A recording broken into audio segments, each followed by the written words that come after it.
Hello all. In today's session we are going to discuss about the log periodic antennas. Now let us see what do you mean by the log periodic antennas. A log periodic antenna is an antenna having a structural geometry such that you can say its impedance and radiation characteristics repeat periodically as a logarithm of the frequency. So here let us see what is the meaning of this particular definition. Its impedance and the radiation characteristics are dependent on, or you can say they will repeat at the log of the frequencies. Okay, now here in this particular antenna we are having the structure which is specified by the angle,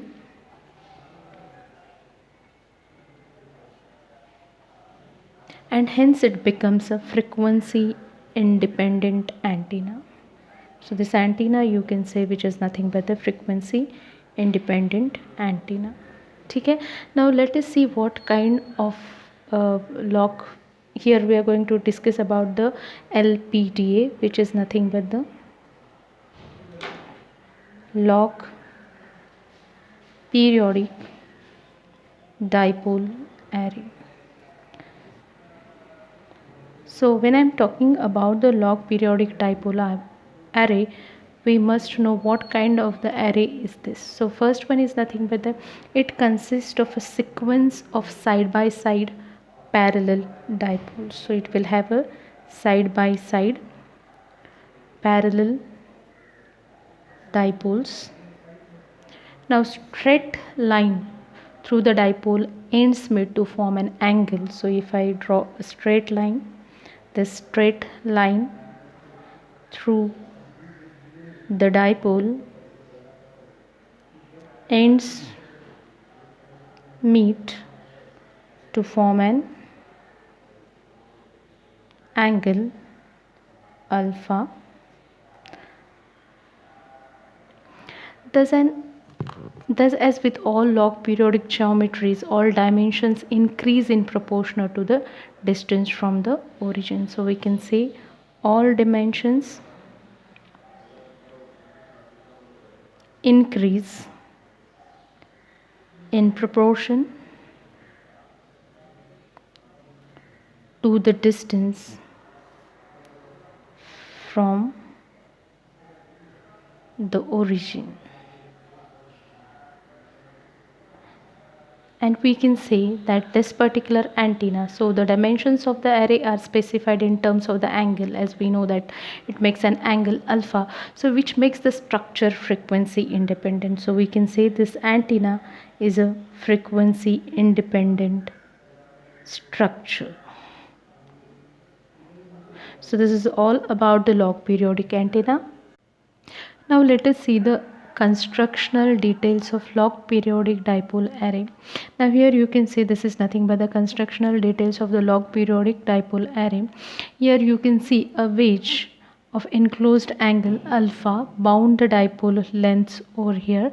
The scale factor tau, if I am interested in the scale factor of this particular LPDA, so tau is equal to Rn divided by Rn plus 1, which is less than 1. Okay, this is what we call as a scale factor. Now as shown in the figure, you can see that for the right triangle of enclosed angle alpha by 2, so this is the alpha. If I draw this kind of things over there for this particular angle from here, is this will be the alpha by 2 till I'm drawing it to the Rn, which is nothing but this one. So if I see this triangle here till this one, so I can say this particular triangle will look like in this way. So this will be the alpha by 2, this will be the Rn, and you can say here this particular things I can say is nothing but the Ln by 2. So if I draw this triangle, I can write here tan alpha by 2 for this particular triangle is equal to Ln by 2 divided by Rn. So this will be same for, I can write here, for Ln plus 1 by 2 divided by Rn plus 1. So this is true for any element. So thus if I write all these things for each and every element, I can write here this is true for any element. So I will write here L1 R1 is equal to L2 R2 is equal to Ln Rn, which is equal to Ln plus 1, Rn plus 1 is equal to Ln Rn. So using the equations above which we have seen, this tau will become Rn plus 1 is equal to Ln plus 1. So here I have written all that things over there.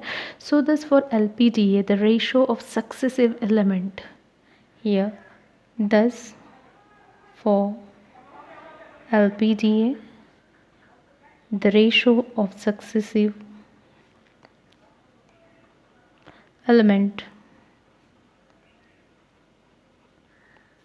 positions equals the ratio of successive dipole lengths. So the spacing factor for LPDA can be defined as the spacing factor for LPDA, let us say sigma dn plus 1 divided by 2 ln plus 1, where I can write this dn plus 1 is equal to Rn plus 1 minus Rn. But Rn and Rn are related by the previous equation. So here I'll write but Rn and Rn plus 1 are related like this. Rn is equal to tau Rn plus 1. Then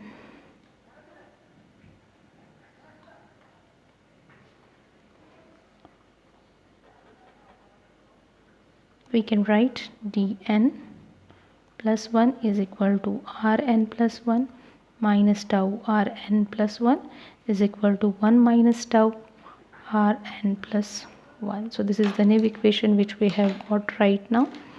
Okay, so by writing all these things, we can write Rn plus 1 is equal to Ln plus 1 divided by 2 tan alpha by 2. Now let us solve this particular thing,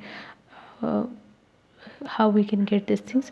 So dn plus 1 is equal to, I'll put all these things over there, so this will be 1 minus tau ln plus 1 divided by 2 tan of alpha by 2, or you can say this particular equation is dn plus 1 divided by Ln plus 1 is equal to 1 minus tau divided by 2 tan alpha by 2. So here I have got this particular equation.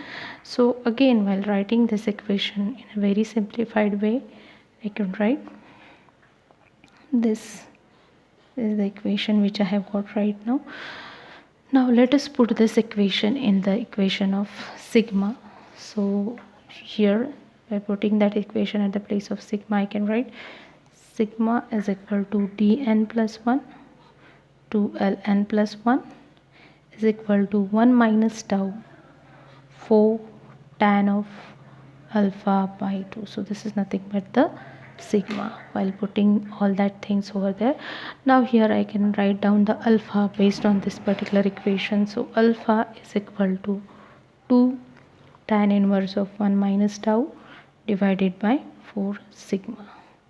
So here I have got the alpha by using the equation of the sigma.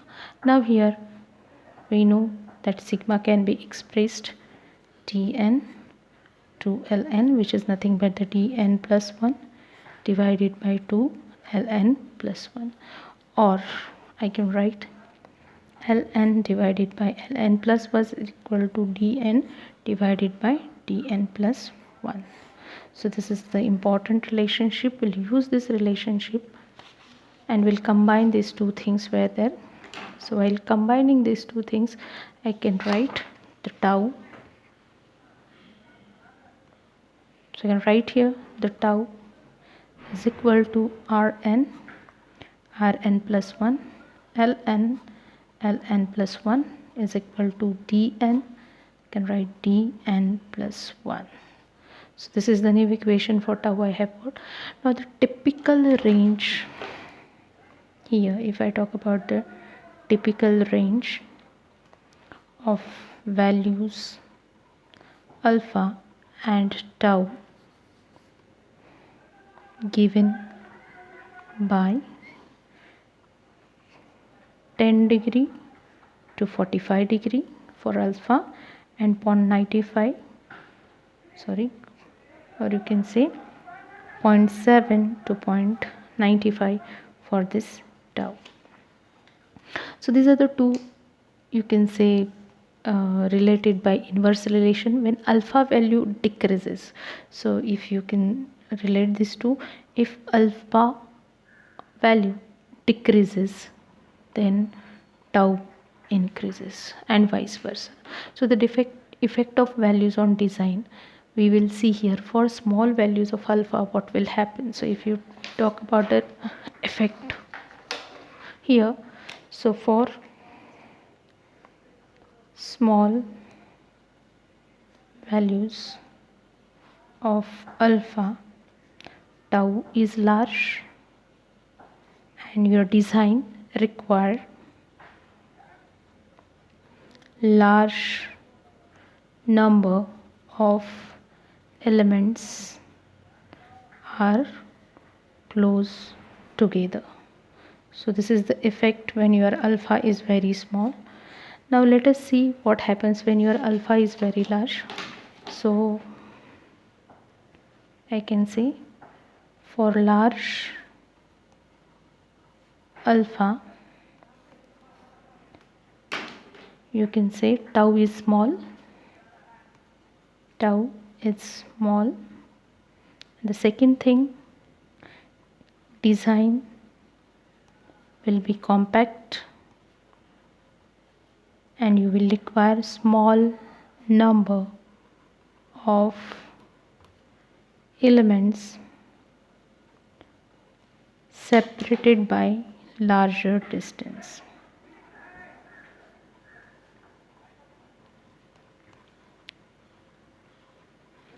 So this is the relationship of alpha and tau. Now connecting the elements of LPDA. Now what kind of constructional possibilities are there? So here there are two ways connecting the elements of LPDA. So the first is nothing but the straight connection. Straight connection, and second one is nothing but the crisscross connection. So let us talk about the straight connection first. So here you will have this kind of the structure. So you are having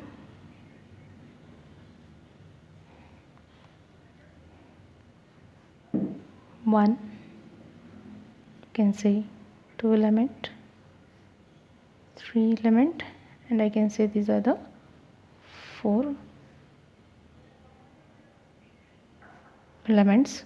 Okay, and if you see the connection is straight. So this is the first connection, which is nothing but the straight connection. Now let us talk about the straight connection first. What happens in the, now when the elements are connected in a straightforward manner, okay, so you will see these are connected in a straightforward manner, it results in an unsuccessful array. Okay, this is due to the fact, you can say this is the unsuccessful array.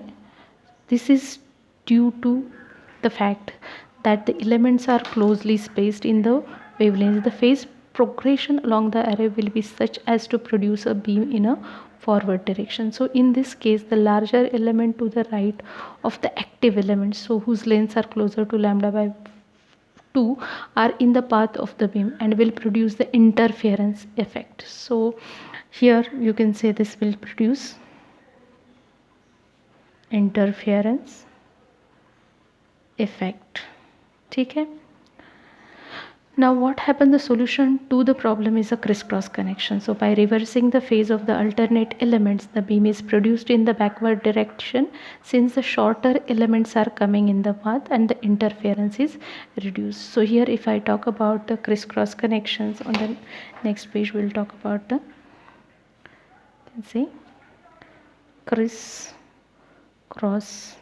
connection, whereas we'll see this is the beam 1, sorry, element 1, this will be the element 2, this will be the element 3, and this will be the element, I can say, 4. So these are the 4 elements, and the connections here which I am making is nothing but the crisscross in order. Okay. So here as we can see the connections are made crisscross. What happens because of this particular design, we'll see. So by reversing, you can see you have done here the, I can see the reversing kind of the things, reversing the phasing of alternate elements, the beam is produced in backward direction, means to the left. So since shorter elements are coming in the path, the interference is reduced. So we can see here this is the benefit of the crisscross connection. Okay. So 2 types of the connections we have seen. Now let us talk about the region of operation of the arrays. So here region of operation of the array. So let us talk one by one here. So as we discussed that the energy is supplied to each and every element, so by depending on the frequency, only the element is active whose length is lambda by 2 and other elements should be inactive. But we find the number of elements become active and some elements behave capacitive while remaining become inductive. So depending on the array is said to be operated in the 3 main regions. The first region is nothing but the transmission line region.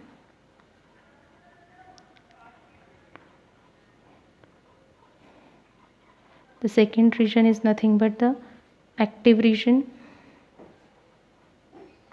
and third region is the reflective region.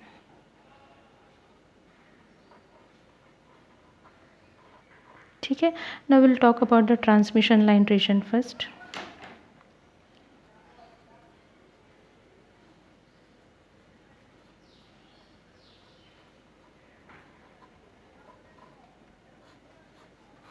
So in the transmission line region, we can say here those elements of the array for which L is less than lambda by 2. So L is less than lambda by 2 operated in this region. These elements present relatively high capacitive impedance.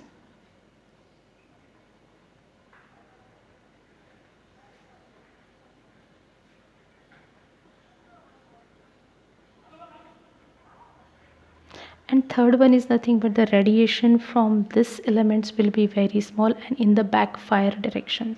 So I can say radiation very small and in backfire direction. Next region is the active region. Here Those elements of the array having length slightly less than lambda by 2 operated in this region. Now these elements here, when we talk about these elements behaves resistive. So the phasing and sufficient spacing between the elements will produce strong radiations in the, you can say, strong radiation in the, you can say, backfire direction. So whereas you are actually getting the radiation. And the third region here is nothing but the reflective region. So in this particular reflective region, we'll see what happens. The third region is the reflective region. So those elements of the array having length, you can say, greater than lambda by 2 falls under this region. So these elements behaves inductive, and almost all energy is abstracted and radiated by the active region, due to which these elements will not, now here all the energies, you can say, abstracted and radiated by active region, due to which these elements will not, due to which, you can say, due to which these elements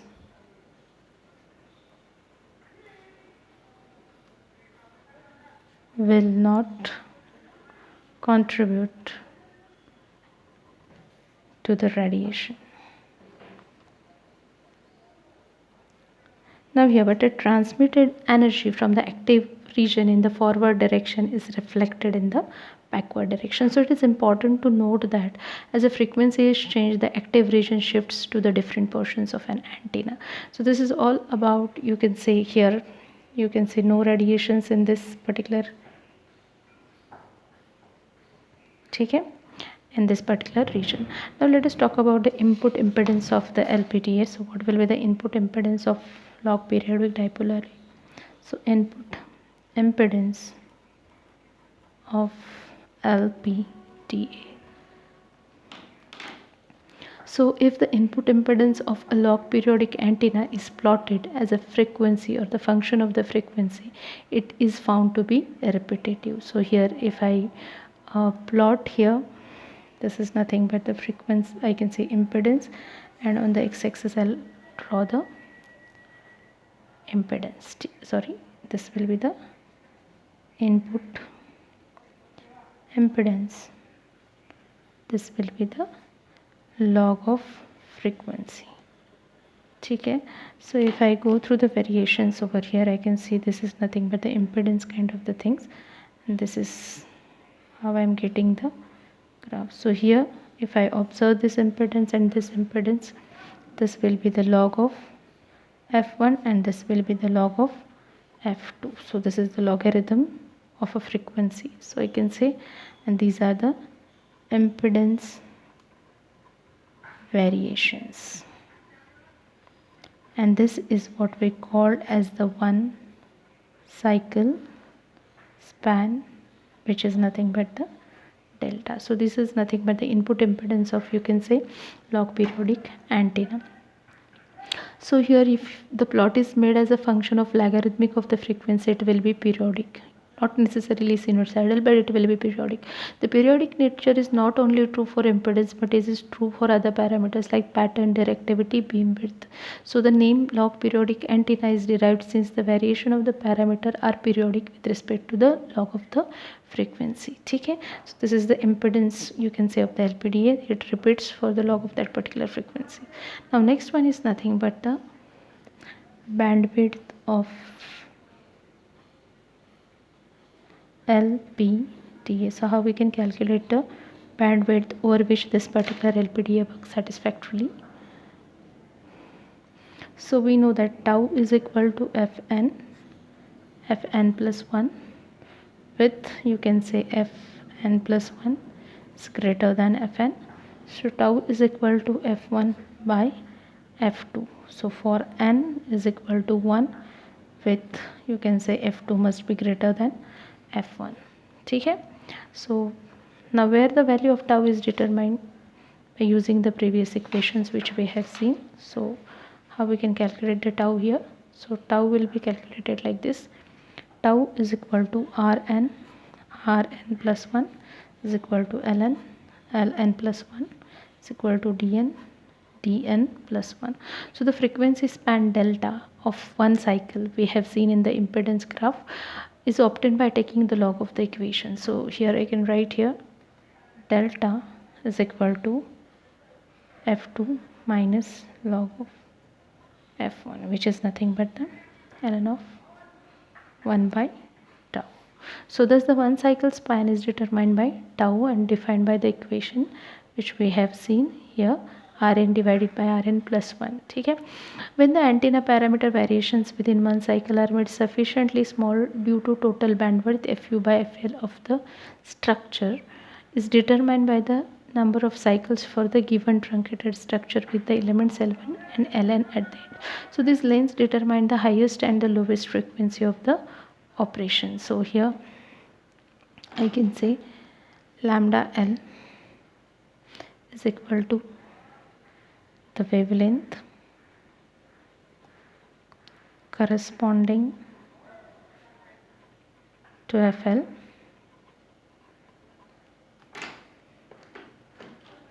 and lambda u is nothing but the wavelength corresponding to upper frequency. Okay? So then the shortest element L1 is decided by the highest frequency and the longest element Ln is decided by the lowest frequency. So L1 is equal to lambda u by 2 and Ln is equal to lambda L divided by 2. So design of LPDA. So how we can go for the design? So here design of LPDA. So the pattern gain and impedance of an LPDA depends upon the design parameters, that is tau, sigma and alpha. So they are related with each other. So the relation is alpha is equal to 2 tan inverse 1 minus tau divided by 4 sigma. Okay?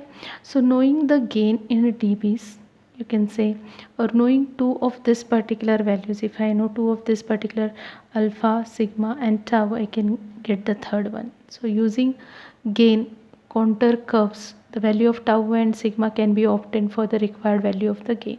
Okay?